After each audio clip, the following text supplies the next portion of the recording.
How to fix WhatsApp calling problem on iPhone. Let's get started. For that, first of all, open up settings.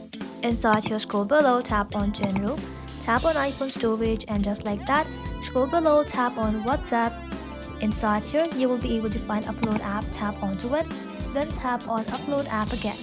After a few seconds, simply tap on reinstall app to install WhatsApp again.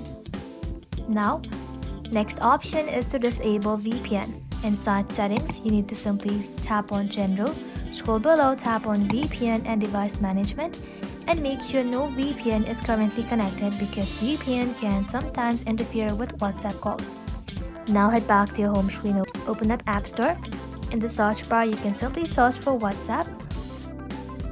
Once you search for it, simply tap onto it and make sure it is updated. If not, you can simply tap on update and let your application update to its latest version. Now, if the problem still isn't fixed, you can open settings again.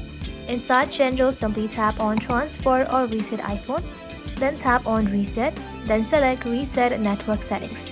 After that, enter your passcode if asked, and after resetting, you can connect to your Wi-Fi network again.